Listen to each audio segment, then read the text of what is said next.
Hello, everyone. Joshua Short with you. Lauren Moss, Joshua Short with you. We're so glad you're with us for another edition of, what's the name of the show again? Something extra. And we're feeling a little extra because it's a Friday. We just had a great 4 o'clock newscast. Yeah. Feeling good. You're feeling good. We're in rare form right now, I would say. And I'm really, really excited because we wanted to talk about our time away from the desk. You see us at the desk often. But I wanted to talk about our time, Lauren Moss, away from the desk, because we have a good time when we're not in the studio as well. We're on assignment, on the road, if you will, right? Oh, yeah. Our passion is storytelling. And so we enjoy going out in the community, meeting new people. But recently, we both had the opportunity to travel to places to meet some new people. Yeah, it was fun. I would say that my most recent travels, of course, had to be in Chicago, being home and reporting for the first time in Chicago for the DNC. Yeah, you did a great job with that, too, Thank you. Thank you. It was so much fun. It's a lot of work. It is. I don't think people realize it's a lot of work. Just like you would be in a newsroom, it's just as busy, if not even busier, when you're away. Oh, yeah. You have a ton of work to do, and then you're trying to meet deadline as well, and you're editing video on the road. It's a whole thing when you're out. Even Jackson, he's covering the Notre Dame game, Texas A&M, and he's out there with the photog, and they're doing live shots, interviews, cutting video, then even before the game. It's nonstop. Do you have a horror story of being out in the field or reporting on the road? Do you have one you could share with us? Oh, yeah. I mean, even just when I was in Iowa, we would often go to small towns, and let's say I remember one of like a storm damage, and it was a tornado that went through the town, and we had to get it on by the 5 o'clock news, and there was no service. Because obviously the town was just hit by a tornado, and power's down, and we were trying to send it, and they're like, try to drive to this location to send it. I'm like, I can't. I'm not going to make it. So, it's stressful. I can imagine. Stressful. I can imagine. I will tell you that. But we always make something work. I was going to say, what ended up happening that night with the tornado? I am just curious. I think we did end up going in our car, driving to a new spot. We were like testing the signal and all different, like holding the TV live or TVU, out the window, trying to test the service in different locations. To see if you can go live. We drove down the road, and it was a little bit better, and it was a fuzzy live shot, but we made it on air. It was interesting. Okay. How about you? I would say, horror stories, no. Hilarious stories, maybe. Okay. I've slept with some interesting people. I don't mean it that way. Sorry. I'm sorry, what? I have bunked with interesting people. There you go. That's a better way to put it. That's my job right there. So basically, I've slept in the same room with a lot of snorers while on the road. Oh. That has been unique. That's tough. It's really tough. And I don't think I can ever get used to it because I don't have snorers in my family. No. I don't know if you snore, Lauren. I know you had I don't think an allergy problem. Thank you. No, I don't think I snore. Okay. Yeah. You've never been with a snorer? I mean my dad. Sorry, Tom. He snores, and like on family vacations, you can, it's always a conversation we have. Like, Dad. Is it a comforting snore, or is it like an annoying, abrasive? There is no such thing as a comforting snore. I don't think. You could just. It's like just, adorable. It interrupts your sleep, Gotcha. Okay. Interesting. Yeah, no, it's fine. I get it. So with that, let's talk about some recent trips. You had a recent trip away here at WNDU, and there was one that you didn't know. I knew before you that this was happening, and this was pretty cool. You got a chance to meet somebody famous. Oh, it was awesome. So I went to Taiwan to visit my boyfriend, and I got back, and I remember it kind of being like a stressful day, right? Like, we were busy. I was tired, and we had the noon show coming up. We were all running all over the place. My news director, Gary, calls me, and Lauren, I want to talk to you. I'm like, oh no, what's going on? Like, what did I miss? I go in there, and he's like, there's an opportunity for you. We want you to go down and cover Caitlin Clark's season home opener for the Fever in Indianapolis. And I'm an Iowa Hawkeye grad. So to me, Caitlin Clark is everything. And I was like, are you serious? He's like, yeah, Jackson will go down, cover the sports angle. Your job is to cover the Caitlin Clark effect. Because as we know, the Caitlin Clark effect. It's real. It is a real thing. It's a thing. And nobody can make it up at this point. No. People are watching the game primarily because of what she's done for the game of basketball, and so many others as well. Totally. But to say that she didn't have a huge role in that, you'd be dishonest with yourself. Exactly. And I mean, I can even be honest. I don't think I've even sat down. I'm not a huge basketball, men or women's basketball fan. That's fair. I can't tell you I've sat down and watched a full basketball game until Caitlin Clark showed up for the University of Iowa. My eyes were glued to the TV, especially with the Big Ten championship. Every single game, though, right? Every single game. It was awesome. So and she did a lot for the university and, you know, the surrounding area basketball, too. Just everything, for sure. So tell me about how that was, meeting her and being assigned to cover her as a journalist, because you got to be unbiased, right? You got to be neutral. You got to be down the middle. But you're just so excited the entire time. All that went out the window. Yep. But, you know, so that was my role. I was going down to cover the Caitlin Clark effect. So I was so excited. But I wanted to do something a little different, right? Because at that point, they played one game. Correct me if I'm wrong, Josh. I think that they had their season opener on the road. This was their first home game. Correct. And the first game wasn't exactly the best game. And everyone, you know, they get on the train already being like, this girl, like, all the hoopla for what, right? Right. And so there was a lot of pressure on her. And I remember the Fever had media availability 3 times within the game at Gainbridge. So you can interview her and other teammates at 3 different points. So I'm like, oh goodness, like this poor girl is getting hammered with the same kind of questions. What are you doing for turnovers? How are you going to focus on the game? What do you think of the pressure about being in the WNBA? And I'm like, time out. This is a 22-year-old girl who has been thrown into this fame and this nonstop, who, by the way, she never even had a break from college ball, right? So she went from college to playing professional basketball, has the world's eyes on her. So University of Iowa, we have a thing. The Children's Hospital is very important to the university. It overlooks Kinnick Stadium, which is where the football team plays. Historic, right? Yes. And so someone came up with an idea at the end of the first quarter during every football game. Everyone stops, both teams, all the fans. They turn up and they look up to the kids at the University of Iowa Children's Hospital and they wave. Aww. And the kids wave back and they have signs in the window. And this is their chance to be a part of the game, right? And it's usually very sick children in the hospital who don't get a chance to get out there and experience it. Video from some of your friends at the Children's Hospital that I've been working on. I would love to show you. Do you mind? Iowa Hawkeye alum, I did something a little special. So the Iowa Children's Hospital is a very special place to me. I know it's a special place to Caitlin Clark, as she was kind of a regular there. She would go visit the kids. I had my friends over at the hospital send me some video clips of patients who wanted to send her a special message. Take a look. Coming at you from Step Family Children's Hospital in Iowa City, Iowa. Our childline team is catching the fever. It was never a long shot, girl. Yeah, good luck on your first home game. Good luck, Caitlin. Good luck on your first home game in Indiana. We're watching from Iowa City. Say good luck, Caitlin.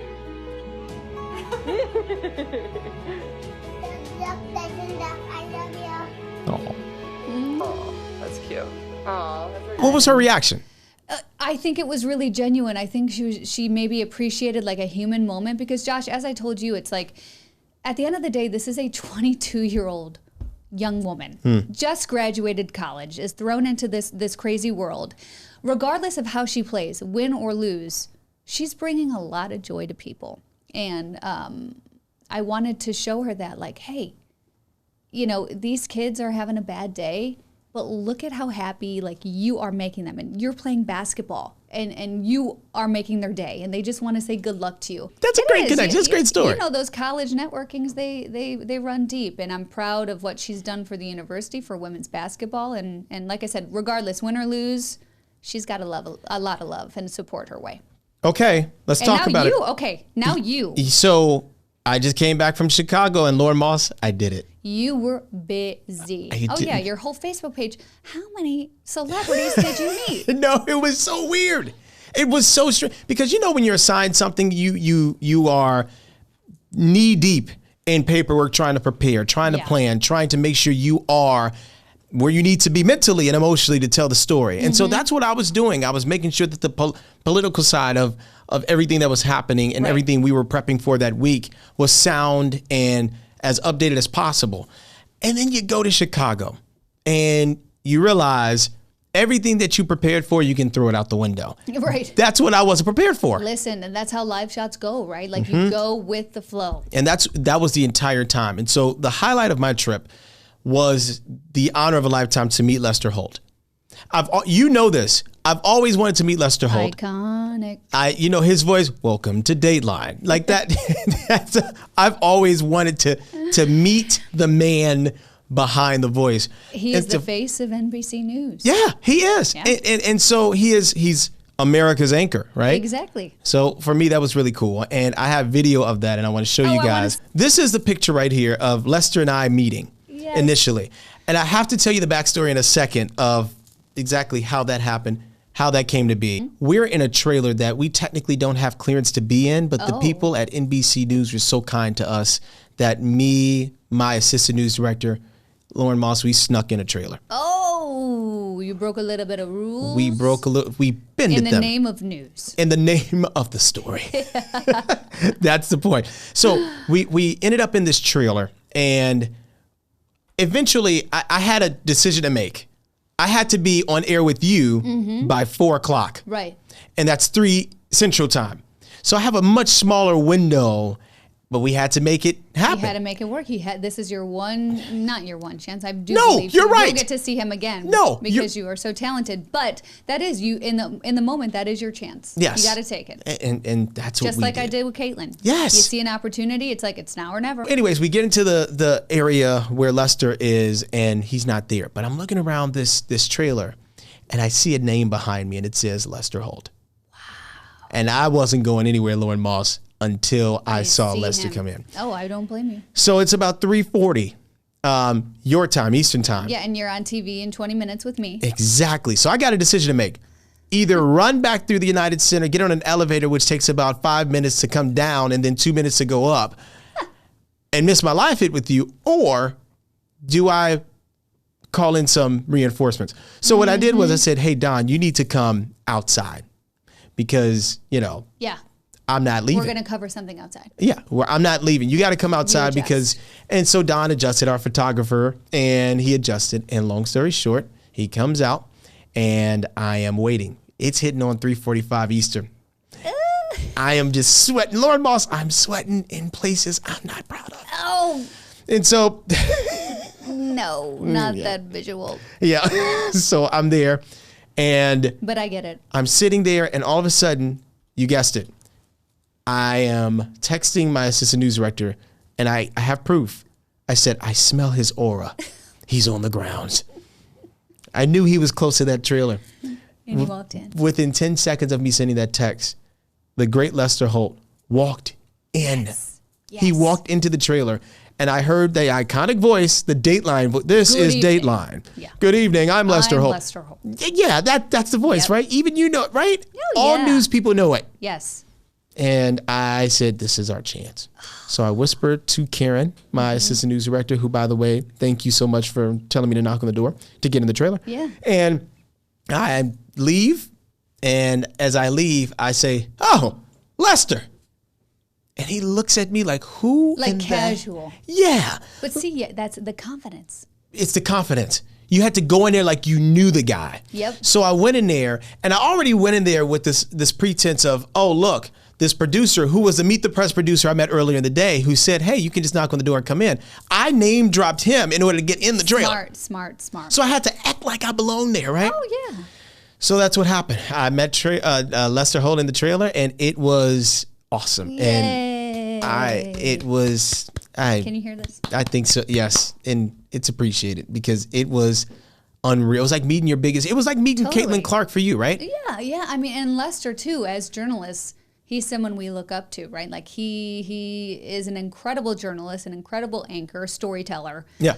So to have that opportunity to meet with him, be in his presence, have that network, establish that. Yep. Huge. And he was, of course, very nice, very kind after he looked at me like, who are you? And then I explained, hey, I'm Joshua Short from WNDU. I've always wanted to meet you. This is my assistant news director who's recording you without permission right now, but hello. And that's what we did. We talked, and I said, I just want to say, I've been a fan of you since the mustache days. Oh. And he says, And you won him over. and I won him over. He says, I miss that mustache. Oh, see, that's awesome. And then his son is still an anchor in Chicago. Yes, right? at NBC in Chicago. So he's in our NBC family. Yep, and it was cool. And I will say that it was a great honor to meet him, and for him to not yell at me and kick me out of the trailer. It was But really see, I think we hold, obviously, like our people we look up to, we hold them on pedestals. At the end of the day, they're humans. They're just like us. They're just like us. And I think sometimes they like to hear, hey, I watch you. I look up to you. Yeah. Or like, give me advice, or what do you think about this? Or Yep. can I just talk to you? It was so I great. think that's nice sometimes. It was great. It was They're just like us. It was an experience of a lifetime to see him and so many other celebrities. And that's part of what happens when we're on the road, right? Yeah. We don't know what's going to happen. We don't know who we're going to run into. Unlike this newsroom, we are kind of exposed to anything and everything. Oh, yeah. And so anything can happen. When we're alive, somebody might hop up behind us. You've had that happen how many times where somebody says something crazy? Right. You know? Or even like last week when you were in the DNC, we did our A block without a teleprompter because the teleprompter died. So with live TV, you gotta learn to roll with the punches. You've got to learn. And outdoors on the road, it's even worse. But see, I think the theme here is you miss the shots you don't take. Yeah. Right? And sometimes as journalists you gotta take a shot. And who cares? If Lester says, hey, I'm busy right now, I don't have time to talk. Okay. Well, that was my mindset. You still talked. If Caitlin said, I'm not interested in seeing a video, I'm talking about the game, I would have said, totally understand. But they were so nice, both of them. Right. And now it creates a memorable moment, and hope maybe it brought joy to other people, and I'm sure it inspired someone else too. The next journalist to see you with Lester say that could be you. You know? Do you think they'll remember us? Who? Lester or Caitlin? No, they won't remember. Here, I think we're not memorable. in my heart, I would like to think so. Well, that's why I was trying to be different. Lauren, I was trying to be different. Just so say you know it. what? I'm going to say yes. We're not I don't memorable. care, Josh. No, I think we are. I think we are. Even if it's just me that thinks that. But, you know, I think we both did something different. Okay? Yeah. You know, and we took a chance. We took a chance. And it worked. We stuck to ourselves, and we were ourselves. You told him a joke, made him laugh. How many people can say that? That's true.